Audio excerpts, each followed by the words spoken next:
Hi, Mickey. Hey, Bob. How you doing? I'm doing fine. A little hot out here. Is it hot? Yes. It's funny. It's hot here. Gee. You know, I didn't shave this morning. I was trying to just defy viewer stereotypes about us, and Well, I'm conforming to viewer stereotypes. you didn't shave either. No, but I look sort of like a slob. Yeah. Last week was the exception. Well, I mean, when your testosterone level's as low as mine, you know, shaving one day or going one day without shaving doesn't give you that coveted Barney Rubble look. So that's why I'm having to tell people, because I don't really look unshaven. I just am. So I just wanted to share that. How low are your testosterone levels? Oh, they're like. Are you about? How low is yours? Mine is lower. Mine are very high. I ate a banana. You claim that bananas are the secret to bananas happiness. help your serotonin level. But not your testosterone No, level. testosterone level does fluctuate. Goes up after triumph. So after a dialogue with you, mine is like sky high usually. Okay, well, I don't want to deprive you of the rush, of the testosterone rush. So why don't you? So let's get to the. Yeah. Let's move right to the triumph. Middle East continues to be in turmoil. Condi went to the Middle East. Looks as if neither America nor Israel is budging from the position that they don't want to ceasefire real quickly, although they have been lobbied in that direction by various parties, including the Lebanese government. Are you optimistic? Well, I'm certainly not optimistic, but it does seem to me there's some guys like Peter Brooks of Heritage was practically triumphalist, but it does seem that's a little excessive. But it does seem to me there's the possibility of an outcome that marginalizes both Syria and Hezbollah. Nobody attacks Syria, but the Arab world has sort of turned its back on Hezbollah, at least the governments in the Arab world. Yeah, but they're kind of backing off of that under popular pressure. Yeah, I mean, they're not being as anti-Hezbollah as they were because their people don't share that. Right, view, but we have some sort of deal where some international peacekeepers take over southern Lebanon, and why is that so terrible? I mean, Hezbollah would claim a propaganda victory, but Syria wouldn't be a winner because they would have much less influence in Lebanon than before. And it doesn't seem to me Iran would be such a huge winner because the rest of the Islamic world, at least the Arab part, would sort of have rejected their claims. And so it's a stalemate, but maybe not a completely negative stalemate. Well, here's why I think that scenario is unlikely to unfold. There was a little item in the Washington Post by a Lebanese scholar who has written a book on Hezbollah, and he made the point that Hezbollah is probably not going to cooperate in the insertion of an international force across a wide swath of southern Lebanon, because that would lead to the military neutralization of Hezbollah, and military strength is an important part of their identity at the moment, apparently. Leads me to believe that if you want them to cooperate, I mean, is that your scenario where Hezbollah says, sure, come on in, we'll withdraw, or we'll give you our arms or something? No, but they sort of fall back into the woodwork to fight another day, I think is the most likely scenario. I mean... but that's not the long-term solution that Bush says he wants, and I'm not sure that they would do that. This guy says they wouldn't, and it seems to me that you're going to have to give them a little something more than their emasculation if you want to get them to play ball. Well, the problem is they also are a state within a state. I mean, it's apparently a genuine state. They're not just militarily occupying the area, but they run clinics. They have the loyalty of the populace. So they're a little harder to move out than just a ragtag guerrilla band. At the same time, I guess if you wanted to make Bush's argument, you would say that perhaps through our fortuitous intervention in Iraq, we've revealed a Shiite-Sunni split in the Arab world. So the bloc that had been previously unified against Israel is now split. Some people like Fuad Ajami say it's not really Shiite-Sunni, it's the existing conservative regimes versus the radical militants, and that the Sunnis are going to have to reach out to the Shiites in Lebanon as a sort of alliance of conservatives. But either way, it's split, and it's split in a way that helps us do things we might want to do, like scare the hell out of Syria and marginalize it and maybe get it to rein in Hezbollah to the extent it still can anymore. Well, that's... How about that? It seems nutty. I mean, first of all, the Bush administration says they want a long-term solution. If you want a long-term solution, Syria is going to have to be part of it, it seems to me. I mean...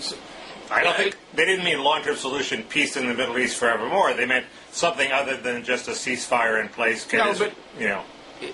I mean, it just seems to me you're going to have to need the help of at least both Hezbollah and Syria. And in fact, the press accounts were saying that Bush planned to split off Syria from Iran and bring them into some deal through some unspecified means. I mean, what they said was the administration was going to get its Arab allies to pressure Syria. It's just typical Bush.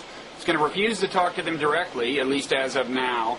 And he thinks there's some kind of magical, vague pressure that other people can apply. I don't see any hope there, but at least Bush seems to recognize that you need at least Syria and possibly Syria and Iran to play ball if you want a long-term solution to the threat of Hezbollah.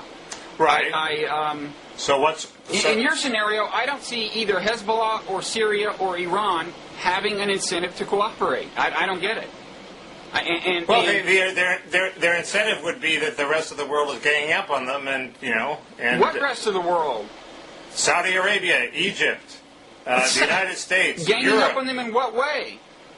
Their leaders are saying doing less and less in the way of criticizing Hezbollah. And what does criticism hurt them when they know the Arab masses are on their side? They're doing less and less in the way of criticizing Hezbollah, but we don't know if that's not just for public consumption. They have to be pretty pissed off at Hezbollah for starting this war without consulting them and putting them in this spot. Whether or not their populace supports Hezbollah or not, the leaders of these countries want to put Hezbollah in its place. What kind of pressure are they going to put on Hezbollah? Well, eventually you put some pressure on Iran, and everybody, you doubted that Iran eventually? controlled I mean, I thought you wanted a deal think, this year. I think it's pretty clear that Iran has a lot of sway with Hezbollah, whether or not it runs it like a puppet. And there may be ways that they could. And what form of pressure do you put on Iran? We're not going to. I don't know, Bob. I'm not a State Department diplomat, but it does seem to me that you can say we're not going to support you in your nuclear ambitions. We're going to, We're saying that. Are you saying we should give them the nuclear bomb in exchange for them reining in Hezbollah? We're talking about what pressure the Saudis could put on them and the Egyptians, not what pressure we could put on them. I'm unconvinced. Well, so what's your solution? Well, my solution is, first of all, as for that solution, the idea of an international force going in when Hezbollah is less than enthusiastic, which they certainly would be under your scenario, it has eerie parallels to the occupation in Iraq, and I think maybe Kevin Drum was the first to point out those eerie parallels in a post last week. That's after he was through attacking your op-ed piece. No, I think he attacked my op-ed piece after that. And yet, doesn't it speak highly of me that I nonetheless plugged this blog? You're a big man. Sorry, I was just trying to throw you off stride. Continue with your plan for peace. We can talk about my op-ed piece if you'd like, Mickey. We may get to that, but I doubt it. Let's solve the Middle East. Get that out of the way first. Okay. It seems to me you've got to give something to Hezbollah, something to Syria. Now, it's true that the peril of giving anything to terrorists is that you may reinforce them in their terrorism. You shouldn't give them that kind of thing that just sustains them in their way of life. You give them something that at the same time weans them away from the terrorism. So if you're asking Hezbollah to neutralize its military capacity in an enduring, verifiable way, featuring, say, international troops along the Syrian border to make sure no weapons come in or something like that, international troops in this buffer zone in South Lebanon, whatever. Yeah. Here's the deal. It revolved, and it would be nice to give something to Syria because even the Iranian weapons have to pass through Syria, and it's turned out that it's hard to get them to Lebanon any other way. Right. So if you want Syria and Hezbollah, the key is this Shabah Farms disputed territory. And as I understand it, here's the deal, okay?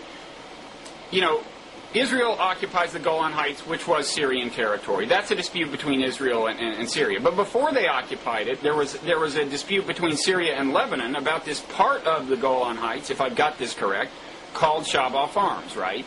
Okay. So, if in a grand deal that truly guaranteed through, serious measures of international intervention and monitoring and so on, that Hezbollah would no longer be a military threat, would be disarmed, if Israel gave Syria, and Syria would go along with that and support it, Israel gives Syria the Golan Heights. The part of the Golan Heights that is the Shabbat Farms goes to Lebanon. Syria is so happy to get the Golan Heights back, they're willing to carve that piece off, give it to Lebanon. After all, this is a period of great sympathy for Lebanon among the Syrian people. Meanwhile, if that turf goes to Lebanon, that allows Hezbollah to say, see what we've done for the Lebanese people, and come out with more than face-saving, but at the same time it's giving up its arms, and it uses that political capital to inject itself back into the legitimate political system. Okay. This seems insane. First they're going to say it's a victory for terrorism. We got the Shabbat Farms back because we launched rockets against Israel, and that would sort of be true. So you're rewarding terrorism. Second, I don't think anybody's talking about Hezbollah completely giving up its arms now. They're talking about an international... I'm talking about it. And I'm saying if you want a real solution, you do something radical. You're asking them to give up the main arrow in their quiver, which is their arms, for a piece of territory that was no more than an excuse to maintain a belligerent posture in the first place. I don't see why they go for that. But one thing about all of these magnanimous offers is that if you make them and they are rejected, you're further ahead of the game than you were before you made them, because you at least look like you're trying to make a deal. Except you look weaker. I mean, there's some people who say that the reason this whole thing started is because Condi Rice backed off the threats against Iran and went along with the Europeans in trying to offer them economic inducements, and they took that as a sign of weakness and decided to press ahead with Hezbollah in Israel. So it's not completely clear that if you make an offer, if you say, "Oh, please, we'll give you this," and it's rejected, that you look great in any productive way. It's not completely clear, but if you want a lasting deal, if you want to lastingly secure Israel's northern border, you're going to have to deal with Syria.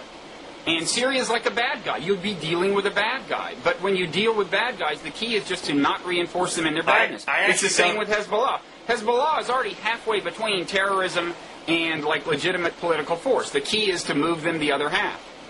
And obviously, you're going to have to be giving something to a terrorist group. The key is to give it in a way that moves them away from terrorism. Anyway... I don't see why this doesn't enmesh them anymore in the Lebanese government. The Lebanese government hates them more than ever. It just seems to me now they need their arms more than they did before, and they're not going to give them up.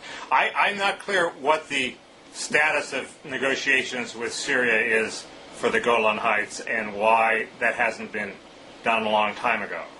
So you got me there. Okay, well, I'll let you look into that. Well, but you're okay. But on the Shabbat Farms issue, you should see the blog Liberal Oasis for a kind of elaborate background on that whole thing. That was a very good blog post by Cher of Liberal Oasis. The one we linked to last time? No, I just read it today. It was on Huffington Post today about how it played into your earlier theory about how Hamas was about to cut a deal with Israel, and the militant elements in Hamas wanted to sabotage the deal, and Israel has given them just what they want. Instead of just trading for prisoners and keeping the deal going, they started this war that's basically scuttled the peace deal, and the same with the various elements in Hezbollah. There's some people who want to Lebanonize Hezbollah, and there are people who want to be more of a militant Iranian stooge. And those people are in conflict too, and this has strengthened the hands of the wrong guys in each camp, he says. Now, it seems to me that there's also always the potential for it forcing the moderates to wake up and say, oh my God, we better do a deal or else this is going to be another catastrophe. But that doesn't seem to have happened yet. No, this can be a kind of segue into my let's blame Bush. I thought you were going to blame Bush first. Okay, well, let's segue into blaming Bush. I've already failed to do that first. I could do it second.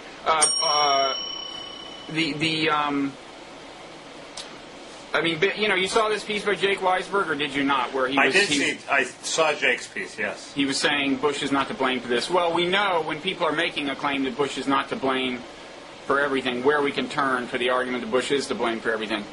I do think he's somewhat culpable in this crisis on a couple of counts. Okay. First of all, you remember when Hamas won this election.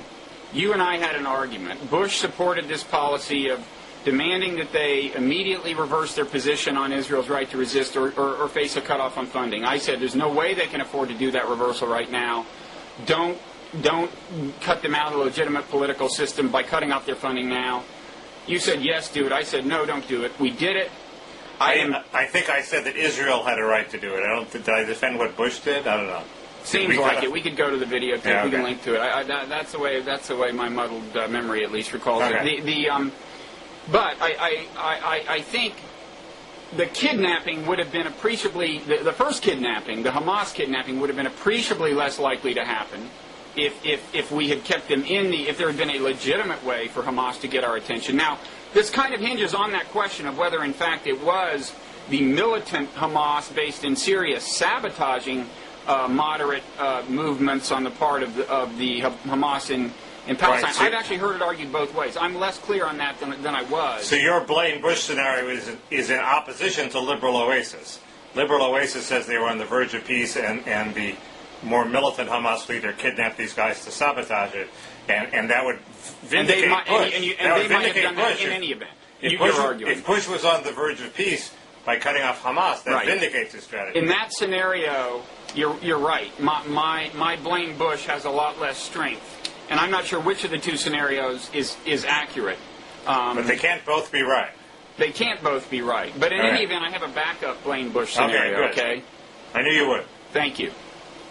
You will recall that I have repeated the Tom Friedman argument that that the trouble with unilateral withdrawal was that by failing to at least go through the motions of negotiating with moderate Palestinians like Abbas, the effect of the withdrawal, the unilateral withdrawal, was to empower radicals like Hamas because they could take credit for the withdrawal.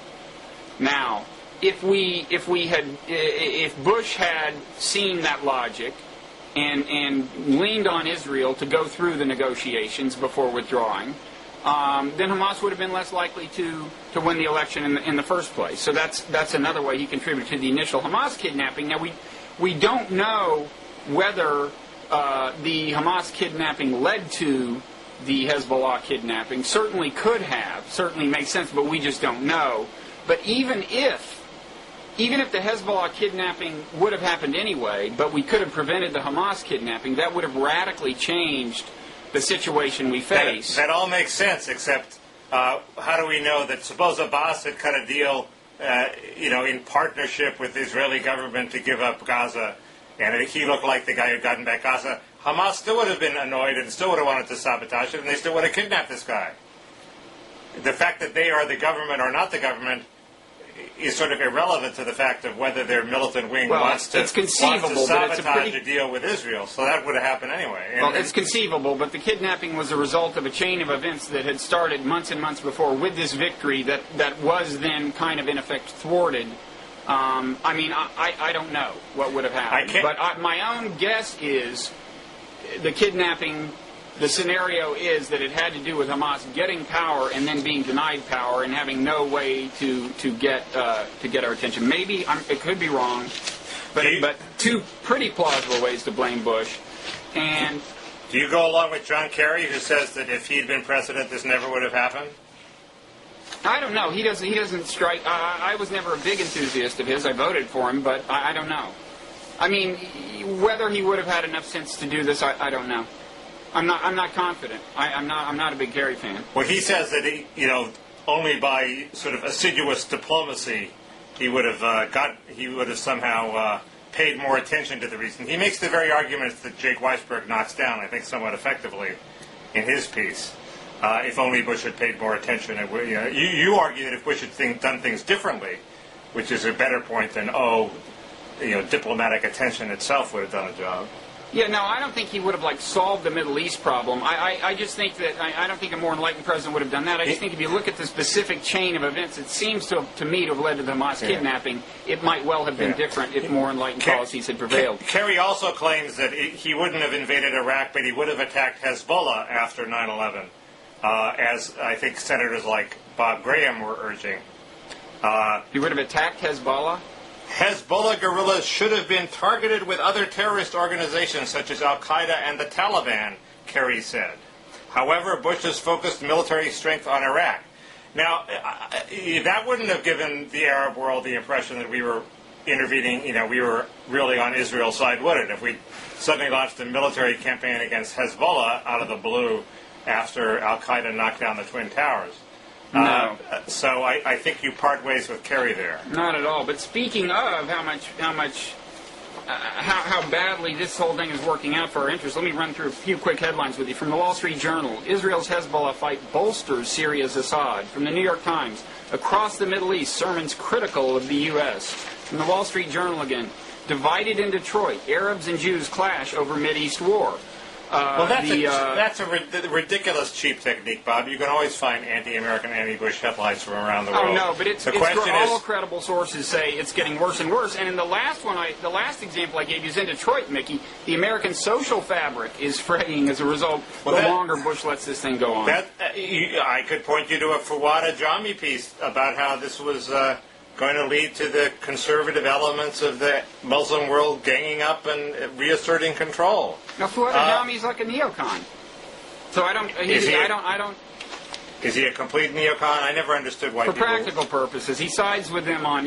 He sided with them on Iraq, and he hasn't. He actually is Lebanese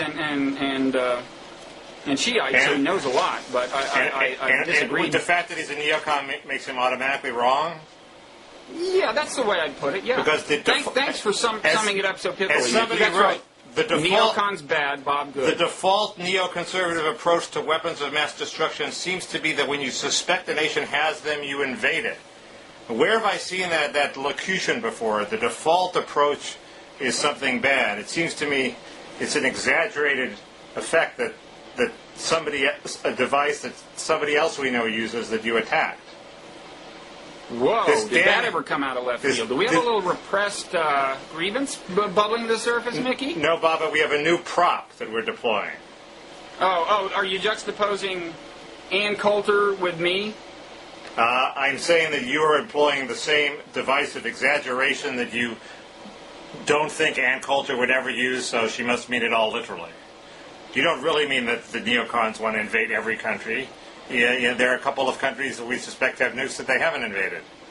Actually, on the basis of the evidence, no. Right now, Bill Kristol is saying bomb Iran. He's not looking for other solutions. Okay, that's true. Right now, he's saying that. So the two data points we have. That's two of three. Yeah, that's what they're saying. I knew that was a weak argument on my part, but I wanted to deploy my prop. Quickly, having blamed Bush, can I quickly blame Hezbollah for something? Sure. How has Hezbollah exploited and parasitized the Palestinian people? You want the answer? Sure. The answer is, by following the Hamas kidnapping with their own kidnapping, they've played into the preferred narrative of neocons and of the right-wing elements in Israel that, it's all, there's no differentiation among the various Arabs that are angry with Israel. It's just one mass of implacable hatred, and what can you do, The fact is, and if you want to see this exploited, here's a David Brooks column. He summarizes the upshot of this recent crisis as you can kiss goodbye to the land for peace mentality. In all other crises, there was the hope that if Israel ceded land and gave the Palestinians a chance to lead normal lives, then tensions would ease. But this crisis follows withdrawals in Lebanon and Gaza and interrupts the withdrawals from the West Bank that were at the core of Ehud Olmert's victory platform. Of course, again, he makes no mention of the fact that in the middle of this process, we cut off the funding of the Palestinian government, and that may have led Hamas to radical measures. But in any event, he's eager to conflate Hezbollah with the Palestinian issue as if they were really comparable, but they're not. There are valid Palestinian grievances. There are not valid Hezbollah grievances, unless you get really nitpicky about this territorial thing. Michael Barone writes the same column as if a Mimeo had gone out from Neocon Central saying this is the party line, saying that this means land for peace is dead. And I don't understand that argument. Obviously, there are elements in both territories, both in the Palestinian territories and in Lebanon, that want to wipe Israel off the map. And the president of Iran, who you've defended partially before, said, I invite the faithful to wait for good news. We shall soon witness the elimination of the Zionist stain of shame. So if you want to eliminate the Zionist stain of shame, your land for peace isn't going to placate you. You're not going to want peace. Wait, who said that? Who was the last quote from? Ahmadinejad said that. Oh. Yeah. And at some point, Bob, even you're going to believe that he wants to wipe out Israel. But hey, although you got one thing about his rhetoric is it is all very politically convenient for him as he tries to rally the Arab masses to his side. Right, now I understand. Look, I don't deny that. I'm sure he's anti-Israel, anti-Semitic, and everything else. Yeah, but I'm basically agreeing with you. I don't see why this means land for peace is dead. And it seems to be a strained interpretation to say it. What it means is that there are militant elements on both of Israel's borders that it has to deal with and somehow diffuse if land for peace is going to work. Yeah. Of course, it's already given the land in the north. Again, when they withdrew from the Gaza Strip, it wasn't land for peace because they didn't negotiate at all, and that's one of my gripes. But anyway. I agree with it I agree with your point against Hezbollah and against David Brooks. Good. Let's get them on the same side of the fence and get people to think that way. Your war is my war, Bob. All right, my brother. So, are we through with the Middle East? I guess I want to make one point, which is: isn't it possible that Iraq has been a benefit in splitting the Arab world between Sunni and Shiite? I mean, it seems to me there's not much of a threat of a general Sunni-Shiite war, but it sure has thrown the diplomacy, a monkey wrench into the anti-Israel diplomacy, probably in a reasonably good way. It's made it clear that the world is more complicated than just the Zionist stain of shame versus the Islamic world. I don't quite see the connection there, I guess. But the connection is that Iran is trying to start a war with Israel, and the rest of the Arab world is ganging up against them. Well, the Arab leaders are. The Arab masses have a different view. Right, well, so the Arab leaders. And in fact, Iraq's leader, in reflection of his own Arab masses, has been very outspoken against not only Israel's policy, but America's support of it in deferring a ceasefire. Right. Well, that's. I thought that was a good thing. It meant that Iraq actually has a democratic government. Well, I think it could be a good thing. It's certainly what he has to do, and it could strengthen him, I guess. But all I'm saying is that when it's clear in Iraq that the problem is that the Shiites and the Sunnis hate each other so much that they can't live in peace, it's a little hard. It's a little hard to maintain Islamic world unity. And that may be, revealing that conflict might be a potential good outcome of the Iraq war. Yeah, although the current fight between Israel and Hezbollah seems to be mending some of the fissures between Sunnis and Shiites, in opinion broadly. Right, although it's not clear how long that's going to go on. Yes, okay. It's not clear. We can close on agreement that this is not clear. Fair enough. Now, there were seemingly less momentous issues we were going to discuss. Stem cells, I believe. Stem cells. Bush vetoed the bill. There was the bill that would allow the federal government to pursue research with lines of stem cells from embryos that otherwise would have been discarded if you got the permission of the parents who created the embryo. Right. And everybody's saying, "Oh, this is going to hurt him." All the left is saying, "Oh, this is going to hurt him in November." I sort of agree with Frank Luntz, which is, in the absence of everything else, it might hurt him, but there's too much else happening. I don't see this having a big effect. You don't think it's big? The best piece on stem cells, I think, that's been written is a Kinsley piece in the Reader's Digest, and it was written to convince the unconverted. So it was written very, very clearly. Unfortunately, you can't get this piece on the web. You can only get web commentary attacking it. But Kinsley's big point is that that these embryos are going to be destroyed anyway. So if you really think an embryo is life, then the in vitro fertilization factories, in vitro fertilization clinics are death camps because they routinely throw out hundreds of thousands of embryos, and who's doing anything to stop it? Right. And Stephen Hawking went so far as to say it's just like harvesting organs from somebody who's going to be killed anyway. The problem with that argument is we don't harvest organs from people who are going to be killed anyway.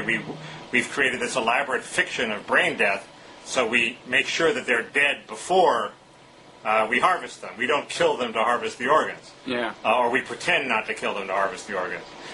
So the Hawking argument sort of reveals a potential difference between stem cell research and organ donation in a way that sort of would think would be troubling to supporters of stem cell research. And it does seem to me that if there is this movement to create a lot of snowflake babies, and those are babies where parents adopt the embryos that would otherwise be discarded, and there are only like 120, 140 of them out of the 400,000 embryos or so that are discarded. But if there is a movement to place as many of these embryos in homes as possible, that does complicate Kinsley's argument that, well, these people are just hypocrites. They're sort of doing the best they can. I guess. I mean, I have maybe a more fundamental argument about this. I mean, Bush, for a photo op, as part of this deal, he surrounded himself with children, I guess, who had once been frozen embryos and had been brought, to birth. That's the snowflake babies I was talking about. Okay, yeah. This was to him evidence that it's wrong to use these embryos for stem cell research. But it was a response to the Kinsley hypocrisy argument, which is, what are you doing to save these embryos? And he says, well, this is what we're doing. Well, here's my question. If I surround myself with children who were born to unwed teenagers and they look really cute and adorable, would Bush accept that their existence is an argument against contraception or abstinence among teenage girls? That seems a strained analogy. Nobody's... Well, he's saying the existence of these children is an argument against anything that would have prevented them from existing, like using these embryos. No, it's because everybody, at least 90% of the people, including you, agree that and Bush isn't against in vitro fertilization, which is what created them. They're created in these clinics by people who want infertile couples that want to have babies. But isn't his logic that these children make it hard to endorse anything that would have prevented them from existing? I'm zoning out here. I can barely follow the logic myself, but it was very appealing while I was swimming this morning. It's losing some of its appeal, but we'll let viewers. We'll just plant that thought. I mean, I think you're just making it very into the Kinsley argument that if Bush really believes this, he should be against in vitro fertilization. Well, I think, because it necessarily creates some that don't come to life. A lot, and as Kinsley pointed out... but biological impregnation does that too, right? It creates some that don't come to life that are aborted. Right, that's another Kinsley point. Oh. But yes, and Kinsley also points out that, they select in a eugenic fashion from among these embryos, they select the best-looking one to implant in the womb. Uh-huh. So it's doubly offensive. And my other point is, the only semi-subtle point I have to make is this Hawking statement was denouncing the European Union's move to restrict stem cell research. And first it shows that the Europeans, rather than being enlightened and in contrast to Bush, are sort of moving Bush's way. And second, I wonder how much of the European opposition to stem cell research comes from the left. In other words, it's the same people that oppose genetically altered foods, that oppose the growth hormones. They've imposed all sorts of anti-Frankenfood regulations in Europe that don't exist here, and this is sort of Franken babies. There's a alliance of the left and the Catholic Church against fiddling around with embryos and genes and just stop it. Let's be traditional. But that's speculation. You actually don't know that. I don't know, but why would the EU all of a sudden go in a Bush direction? I mean, is the Catholic Church that strong? I don't know. I'm just suspicious. That's all. It's a good question. Mickey, my brain's moving so slowly that I'm going to eat some chocolate now, okay? Okay, well... And I would just point out that that's kind of an Oscar-like behavior to eat food on camera. Don't do it, Bob. I did it. It looks awful. Yeah, I know, but you were lauded. People attributed Oscar-like characteristics to you for doing it. I was not lauded. I was secretly vilified by all my friends. They were laughing at me. Just don't move it around in your mouth, disgustingly. You got to be really precise. No, I'm rethinking the whole thing. Yeah. Okay. Okay. But the brain is moving slowly. We need, and the coffee's not within reach. So I don't know what we're going to do. Move on to another issue. Let's move on to another topic, which is income inequality. I can sense that, sometimes you sense that an issue is about the Comintern of the Democratic Party or the media has decided, let's put this issue on the table. Mm-hmm. And the issue they've decided to put on the table is income inequality. There was a piece by Steve Ratner, a former New York Times reporter, now investment banker, who would like to be Treasury Secretary, talking about income inequality. And by all measures, income inequality has continued to increase, certainly at the top. During the late Clinton years, I guess, the bottom gained income, so inequality decreased at the bottom, but the rich have kept on getting richer. Yeah. Ratner conflates two different arguments. One is... You know him, right? You know Ratner? I don't know him. Oh, you don't? I know people who know him. Yeah, me too. Mike knows him. Go ahead. Sorry. An alarming number of people I respect are friendly with this guy. Why is that alarming? He's a guy who was both a journalist and a successful investment banker. Is that right? Yeah, because he's... First, there's a slight hypocrisy in a guy getting incredibly rich and then lamenting the rise of income inequality. Second, he's sort of pontificating about things that, in a very sort of standard politicized way, where he doesn't really say anything nasty. And the classic example is, in this piece lamenting income inequality, he doesn't talk about the obvious thing which you could do to increase wages at the bottom, which is stop immigration.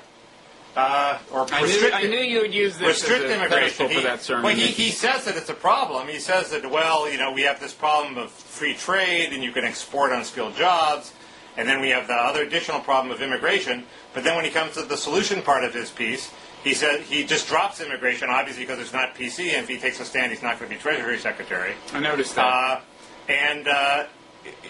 I don't give the guy any credit for courage, not to follow through on his argument for PC if he wants to be reasons. a politician, you can't expect courage. Right, well, that's the problem with the guy.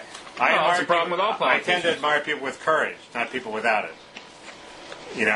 Laugh at me if you want. John Kennedy, who wrote Profiles in Courage, managed to be absent from the Senate on the day they voted to censure his friend Joe McCarthy. Yeah. He wrote the book Profiles in Courage, okay? Or no, actually he didn't. Actually, he was ghosted, but anyway, his name was on the cover.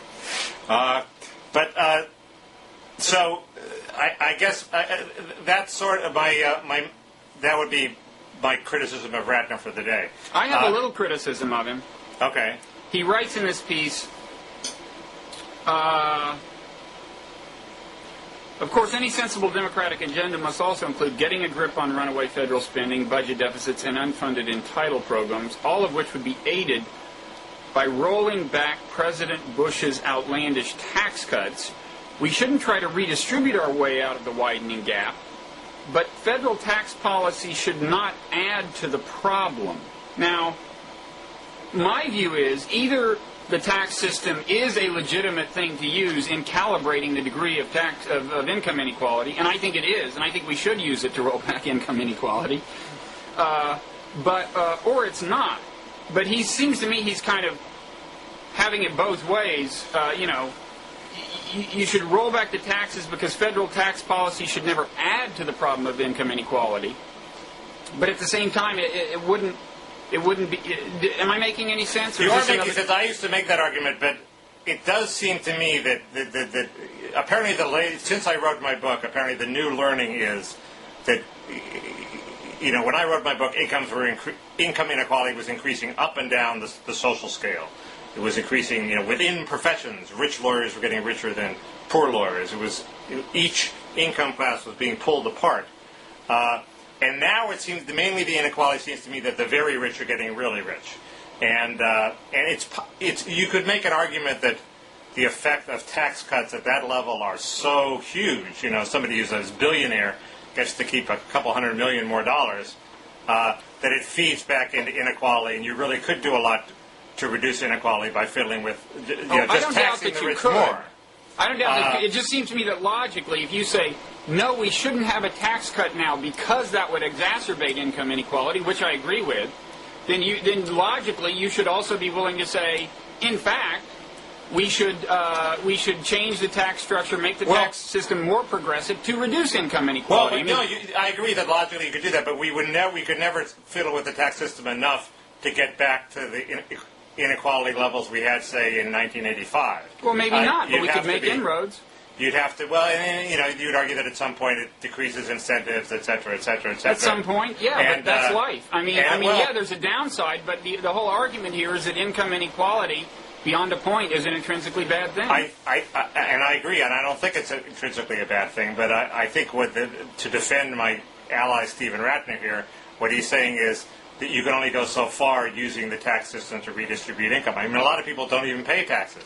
You'd have to give them an earned income tax credit in order to use the income, or in order to use the tax system. If what you're saying is that as you move the tax system toward the more progressive, you get declining bang per buck until at some point it's not worth it, I'm willing to accept that possibility. I'm not willing to accept the claim that it just so happens that before the Bush tax cuts, we were at exactly the point where if you had made it any more progressive, it would have been, it wouldn't have been worth it.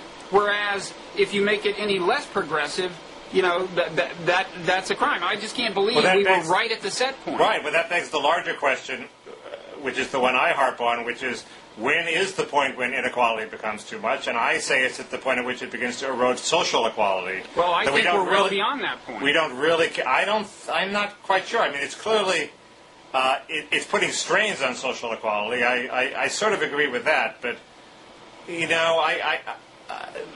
mean that's the subject for another book. I live in Los Angeles, which according to the Brookings Institution is polarizing between rich neighborhoods and poor neighborhoods, and on an unprecedented scale. And I just don't sense that that we have more of a class system than before. Maybe you don't sense it because increasingly people's lives are arranged so that they don't encounter people different from them. But I don't even think that's true. I mean, it's certainly not true with me.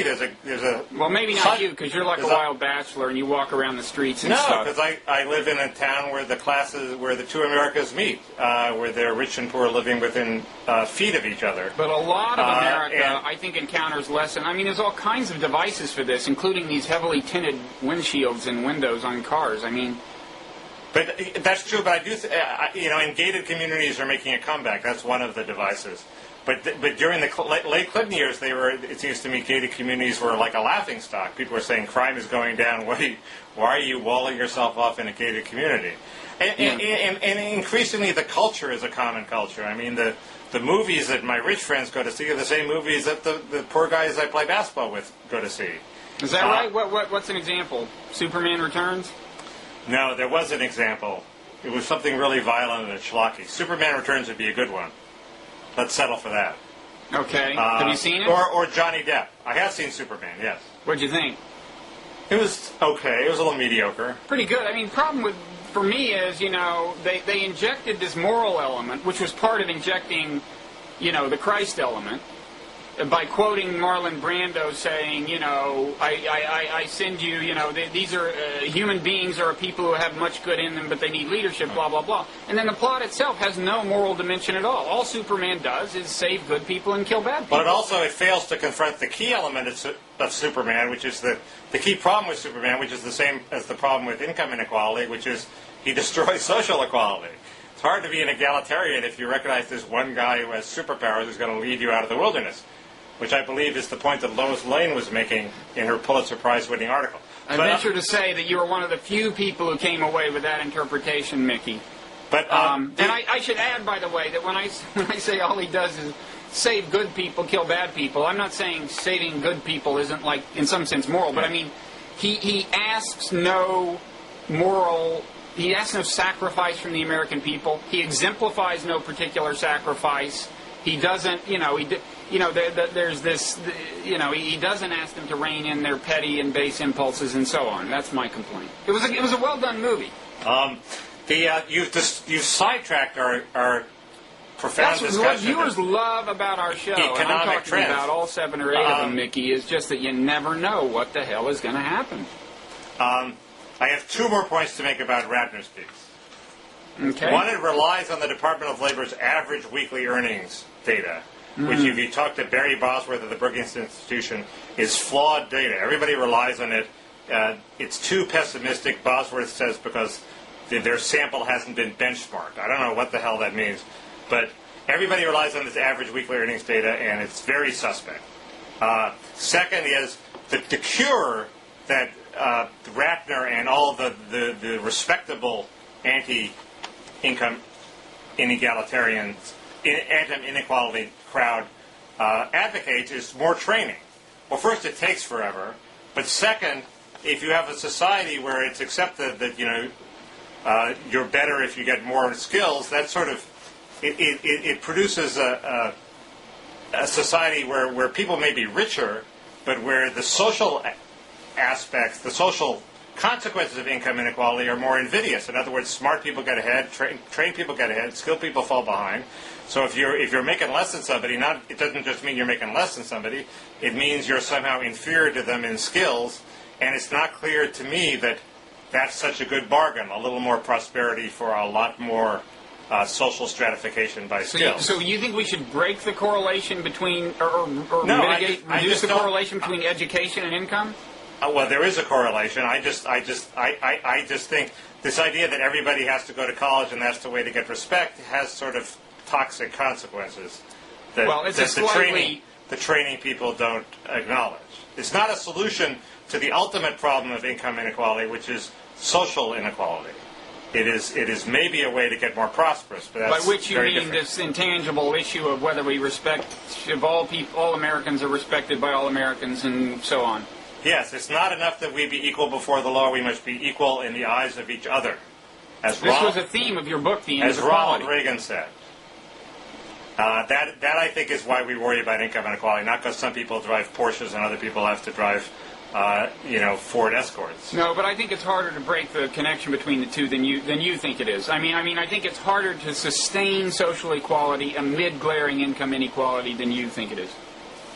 But at some point, I agree. It becomes so bad that you become Brazil. That's one of the reasons I'm for restricting immigration. Is because I don't want to. The open borders people would be happy to live in Rio de Janeiro. I wouldn't be.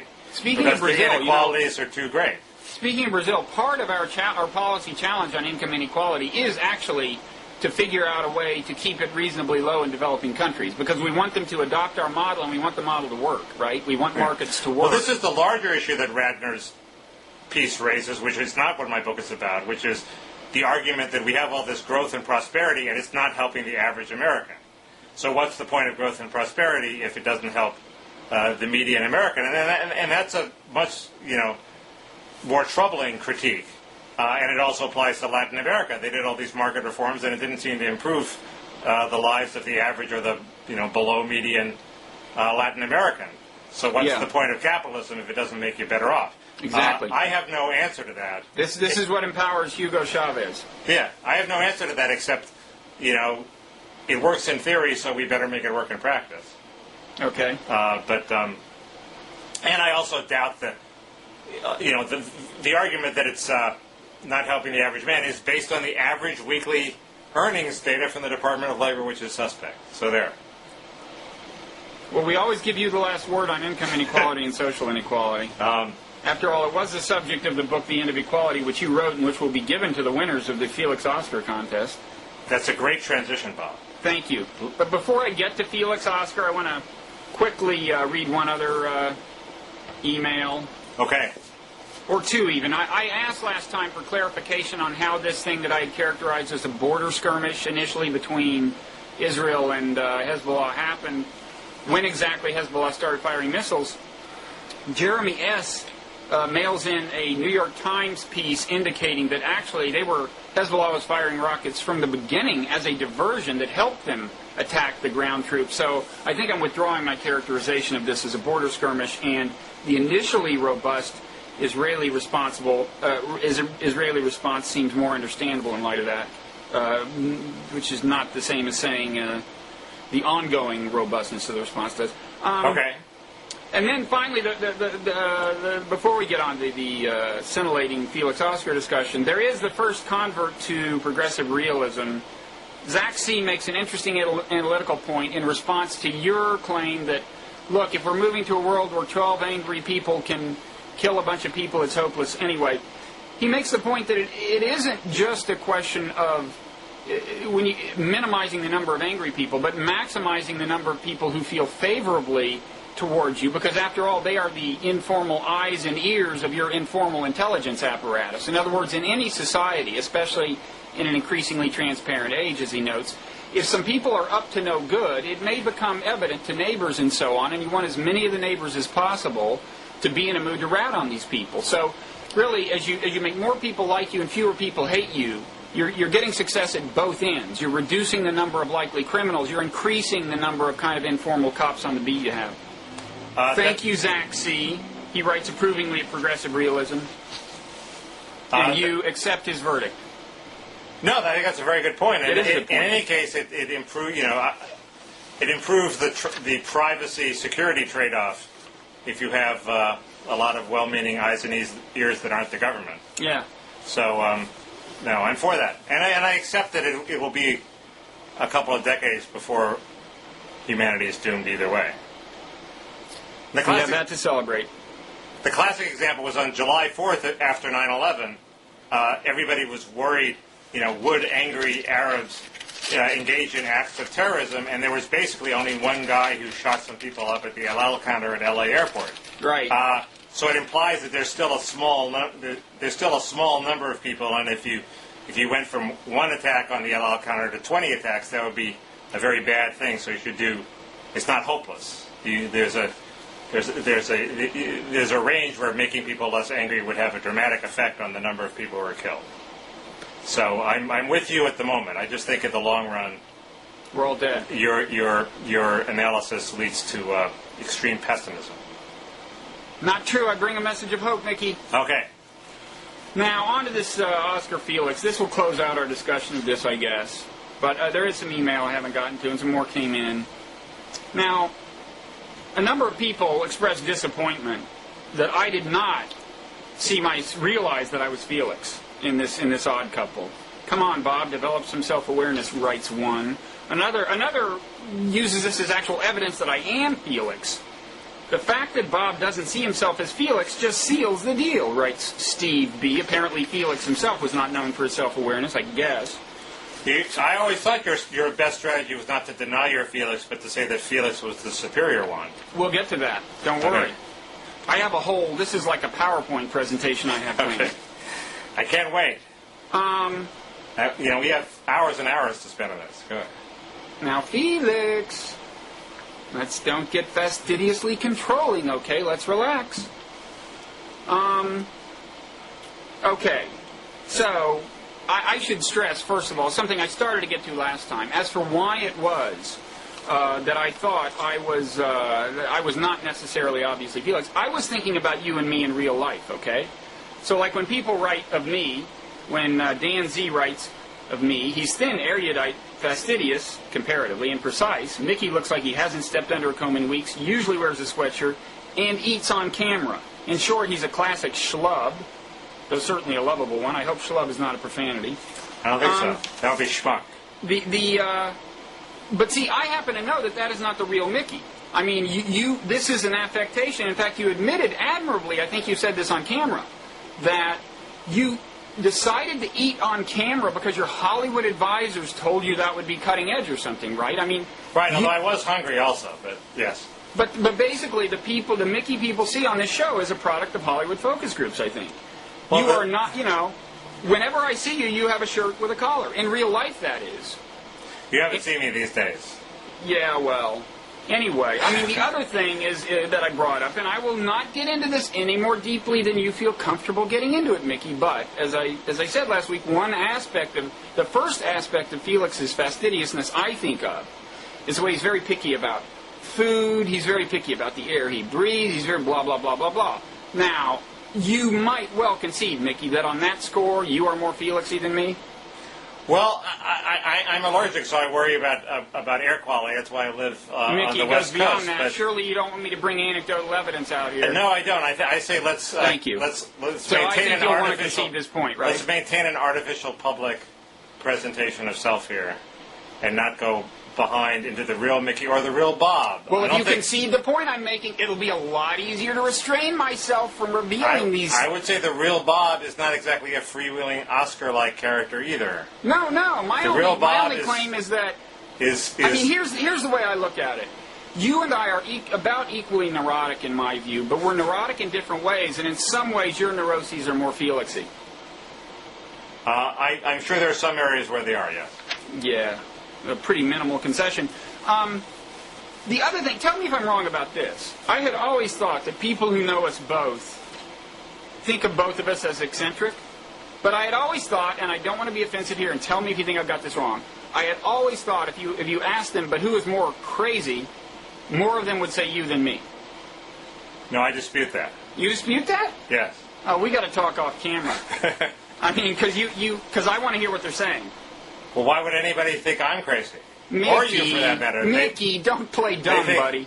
I've got data. Do you want me to go public? They think we're both perfectly sane, sound public policy analysts. Mickey, I'm holding the real Mickey hostage, and I'm going to bring him out on camera if you don't concede my point. Isn't one of us teaching a course where the argument is that paramecium are people too? No, it's not about that. Well, didn't you write an article? I'm co-teaching it with someone whose argument you're caricaturing. Didn't you write an article for the New Republic saying that if we had enough paramecium, they would add up to a human being? Did I write that? I think so. If we had planets and planets filled with bacteria... Did I say that? I did say that the animal rights movement turns out to have the sounder logic upon close inspection. Their accumulated consciousness would add up to be equal to the consciousness of a human being. Man, are you ever changing the subject? And I would say that most people would view that argument, however sound and logical, as eccentric. But see, that's on the record. That's my point here, Mickey. I am like, you get the real Bob on our show. In general, in my writing, on the show, you get the real Bob unplugged, and I am contending that we are not getting the real Mickey on this show. We're getting a Hollywood focus group Mickey.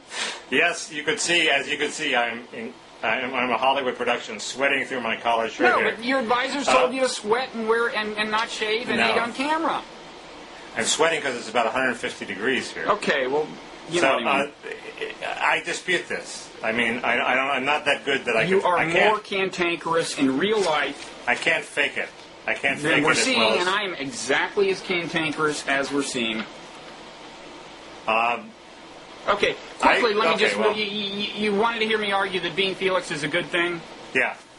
There are some letters that would lead me in that direction. Paul I. writes, for me, the clincher about me being Felix is Bob's annoying obsession with parsing verbal phrases in order to score points in argument. And then he quotes from The Odd Couple, Felix saying, it's not spaghetti, it's linguine. Well, Paul I. excuse me if I try to get clear on the meaning of utterances before I decide to critique them, okay? Sorry. Some people cast my Felixness in an explicitly favorable light. Philip I. writes, Bob is Felix because his arguments are more meticulous and precise. He carefully dissects Mickey's arguments the way Felix might remove every particle of dirt from the floor, Mickey. Every particle of dirt. I saw that email. I didn't like that one. Thank you. He's not getting a book. Au contraire, he writes at the bottom, if I win, can I get an autographed copy of Bob's book? I'd say so, Paul I. Why don't you send us your mailing address, and I'll be in charge of that process, okay. Not Mickey. Elizabeth K., similarly. So you're not nearly this good-natured in public, Bob. This is all a false facade you're presenting. What? You're sending books willy-nilly out to admirers. This is a fake bonhomie. I do this all the time. Mickey, I spend about half of every day signing autographs in public. Yeah, okay. I rest my case. Go ahead.